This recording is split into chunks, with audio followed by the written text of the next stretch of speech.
Hi అండి, welcome to Nagamani Reddy channel. నేను మీ నాగమణి రెడ్డి. ఈరోజు మీరు చాలా సింపుల్ అనుకునే చిట్కాలు చూపిస్తున్నానండి. ఇవి చాలా సింపులే కానీ అందరూ అలా వాడుకోరు.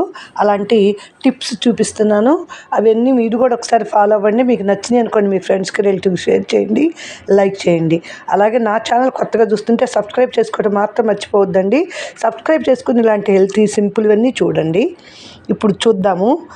ఫస్ట్ టిప్ అండి, ఉసిరికాయలు మనకు సీజనల్గా దొరుకుతాయండి. ఈ సీజన్గా దొరికినప్పుడు వాటిని ఎక్కువ తీసుకొచ్చుకొని చక్కగా ఎండబెట్టేసుకున్నాం అనుకోండి, వీటితోటి మనం చక్కగా తలకి ఉపయోగించుకోవచ్చు. అలాగే లోపలికి ఆహారంగా తీసుకుంటాము. ఇలా రకరకాలుగా వాడుకుంటూ ఉన్నామనుకోండి, ఆరోగ్యం మన దగ్గరే ఉంటుందన్నమాట. నెక్స్ట్ సెకండ్ టిప్ వచ్చేసరికి, అన్నం మిగిలిపోయినప్పుడు దాన్ని చక్కగా ఎండబెట్టేసేసుకుంటే చక్కగా బొరుగుల్లాగా తయారు చేసుకోవచ్చండి. చూడండి, ఇప్పుడు ఇలా మిక్చర్ తయారు చేసింది ఆ అన్నంతో చేశాను. ఒకసారి అదే కాదండి, అది రవ్వ పట్టేసుకొని ఇలా ఉప్మా చేసేసాను. ఉప్మాయే కాదండో, ఇలా ఇడ్లీ, ఊతప్పం, ఇలా ఎలాగైనా మిగిలిపోయిన అన్నంతో చేసుకోవచ్చు. మనం జనరల్గా పప్పులతోటి మనం పెడుతూ ఉంటాం కదండి. లోపల పప్పు ఎక్కువ వేసుకున్నప్పుడు పైకి పొంగు వచ్చేస్తూ ఉంటుంది. అలా రాకుండా ఉండాలి అంటే ఇలా స్పూన్ ఒకటి కనుక మనం మూత పెట్టక ముందే పెట్టేసి కుక్కర్ మూత పెట్టేసి ఉడికించితే పైన అస్సలు పొంగు రాకుండా చక్కగా ఇలా వచ్చేస్తుందండి. చూడండి, ఒక్కరు కూడా కొంచెం కూడా పొంగిపోలేదు. ఒక్కరికి ఇలా మీరు ఒకసారి ట్రై చేసి చూడండి, మీకే చక్కగా ఉంది అనిపిస్తుంది అన్నమాట. ఇంకొక చిట్కా చెప్తున్నా చూడండి, కరివేపాకు గురించి అండి. ఇది కరివేపాకు మరింత తెచ్చుకున్నాము, మనకి ఫ్రిడ్జ్ లేదు, ఫ్రిడ్జ్ బాగలేదు. అలాంటప్పుడు ఈ కరివేపాకు విడిగా పెడితే అంతా ఎండిపోతుందండి. ఎండకుండా ఉండే చిట్కా చెప్పనా అండి? ఒక గాజు గ్లాస్ తీసుకోండి, దానికి కొంచెం వాటర్ పోసేసి, 30 వాటర్ పోసేసి ఈ చెట్టు కొమ్మని దీనిలో ఉంచేసేయండి. చక్కగా ఈ కొమ్మ మనకు 2-3 రోజులు ఇలా తాజాగానే ఉంటుందండి. అంతగా ఉండదేమో అని భయం వేసేవాళ్ళు రోజు నీళ్లు మార్చేసుకోండి. ఆకు మాత్రం ఇలా తాజాగా మనకి తిరగమాతలు వేసుకోవటానికి ఆకు చక్కగా రెడీ అవుతుందండి. ఇక ఈ చిట్కాలో మనకు ఉపయోగించేది చక్కగా నెయిల్ పాలిష్లు అండి. జనరల్గా ఇప్పుడు మనకి ఎక్కువ నెయిల్ పాలిష్లు కొనుక్కునే అలవాటు ఉంటుంది. ప్రతి ఒక్కరిని మనకి ఏ కలర్ కావాలో అలా మ్యాచింగ్లు తెచ్చేసుకుంటూ పెట్టుకుంటూ ఉంటాం కదండి. విడిగా ఇలా పెట్టేస్తే ఇది నెయిల్ పాలిష్ రిమూవరు, అలాగా ఇది గ్లిట్టరు, ఇది ఇలా రకరకాలైనవి తెచ్చుకుంటూ ఉంటాం కదండి. ఇవన్నీ మనకి విడిగా పెట్టేస్తే త్వరగా డ్రై అయిపోతాయండి. అలా కాకుండా చక్కగా ఫ్రిడ్జ్లో పెట్టేసామనుకోండి, మనకి గట్టి పడిపోతాయి, పాడైపోతాయి అనే భయం అక్కర్లేదండి. ఇలా అన్నీ మనం ఫ్రిడ్జ్ అడుగునో ఎక్కడో ఇక్కడ ఒక సైడును పెట్టేసుకున్నాము అంటే ఎంచక్కా చాలా రోజులు మన్నికి వస్తాయండి. విడిగా పెట్టామనుకోండి డ్రై అయిపోతాయి, మళ్ళీ కలర్ కోసం మళ్ళీ కొనుక్కోవాల్సి వస్తుంది. తప్పనిసరిగా మీరు ఈ చిట్కా అంతా ఉపయోగించుకోండి ఫ్రెండ్స్. ఈ చిట్కా ప్రతి ఇంట్లో ఇబ్బంది పడేదేనండి.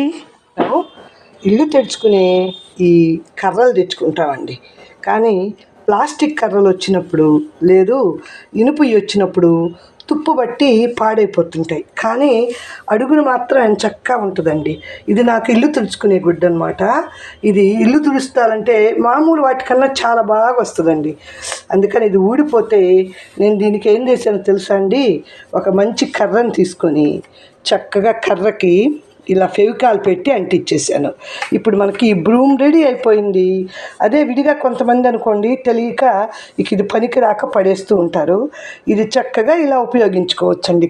ఒక కర్రకు చక్కగా ఇలా పెట్టేసుకుంటే మళ్ళీ మనకి కొన్నాళ్ళు ఉపయోగపడుతుంది అనమాట. ఒకవేళ మళ్ళీ లూజ్ అయిపోయి ఊడిపోయింది అనుకోండి, మళ్ళీ కొంచెం ఫెవికాల్ పెట్టి అంటించేసుకోవటమే.